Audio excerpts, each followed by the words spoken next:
Hello এবং নমস্কার, আমি অভিক, আপনাদের সাথে বেঙ্গল স্পিচ চ্যানেলে সবাইকে স্বাগত।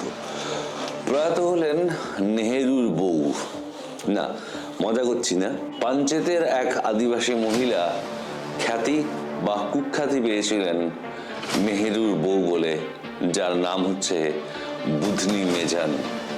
এবং এই বুধনি মেজানের মৃত্যুর সাথে ইতিহাসের এক ভুলে যাওয়া অধ্যায়ের পরিসমাপ্তি ঘটল।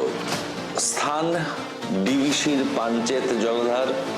1959 সালের 6 ডিসেম্বর বাংলা ঝাড়খণ্ড সীমান্তে ডিভিসির পাঞ্চেত জলধার উদ্বোধন করতে আসেন ভারতের প্রথম বা দ্বিতীয় প্রধানমন্ত্রী পণ্ডিত জওহরলাল নেহেরু।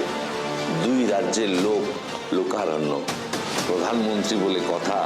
ডিভিসি কর্তৃপক্ষ চেয়েছিলেন যাদের শ্রম দিয়ে এই জলাধার তৈরি হয়েছে সেই শ্রমিকরাই পণ্ডিত নেহেরুকে বরণ করে নেবেন, কিন্তু তারা ভাবতে পারেননি যে এই ঘটনাই বুমেরাং হয়ে আসবে, ইতিহাস মুচকি হাসবে। নেহেরুকে বরণের ডাক পড়ল এক পঞ্চদশী আদিবাসী সুন্দরী বুধনি মেজান এবং এক আদিবাসী যুবক রাবণ মাঝির। স্থানীয় আদিবাসী গ্রাম কারবানাতে বাড়ি ছিল বুধনি মেজানের।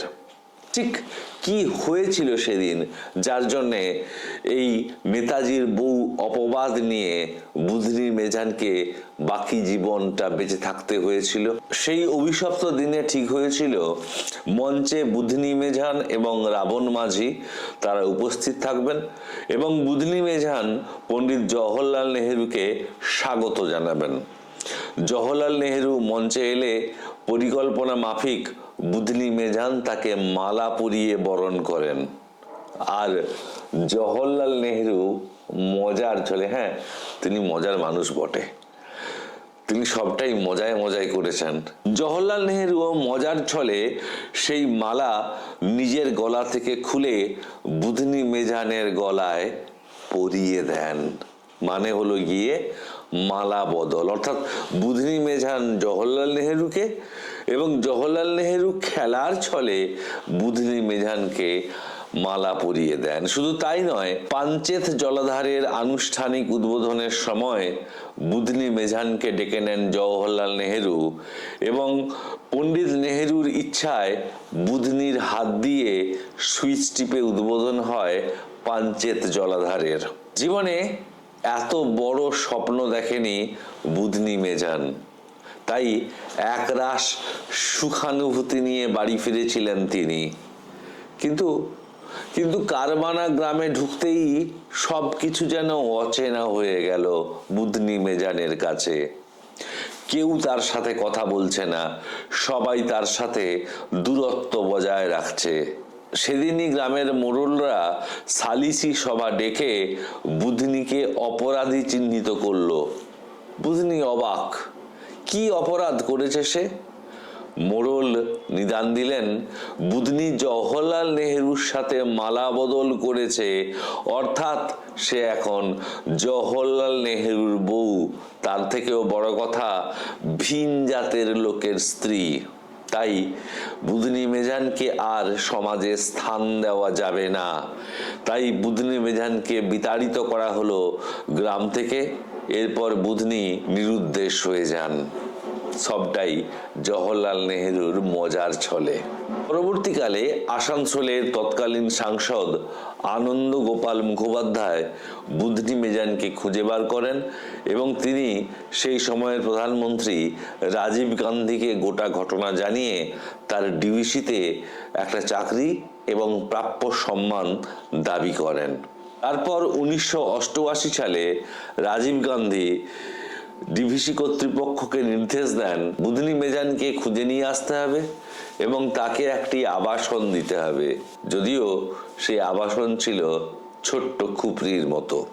ইতিহাস তার পিছু ছাড়েনি। প্রণয়ে আবদ্ধ হন জনৈক সুধীর দত্তের সঙ্গে, কিন্তু বিতর্ক, পরনিন্দা, লোকলজ্জা, না সেখান থেকে তিনি বেরিয়ে আসতে পারেননি। সংবাদ মাধ্যমের লোক দেখলে রেগে যেতেন।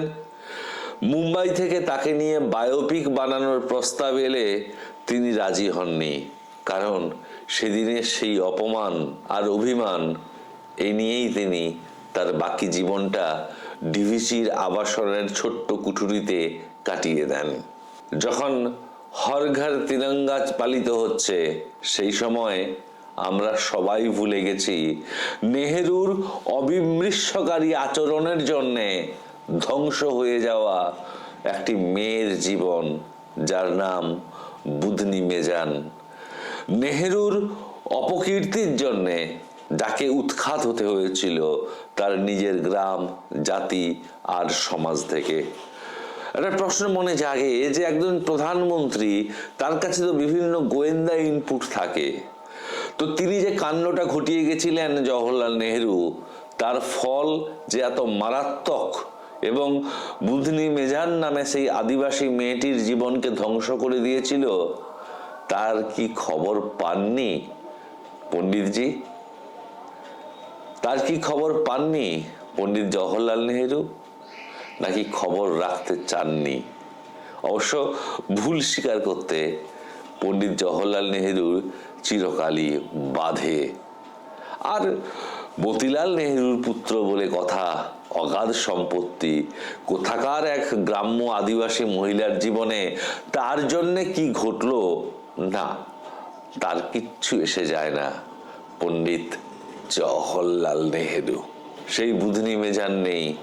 জানি না এই অপবাদ কি বুধনি মেজানের মেয়ে রত্না দত্তকেও কি সারা জীবন তাড়া করবে?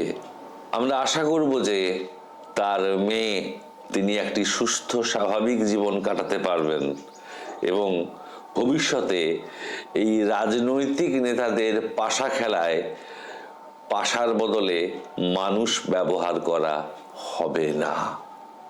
বন্ধুরা, একরাশ কষ্ট নিয়ে বিদায় নিচ্ছি। ধন্যবাদ, ভালো থাকবেন।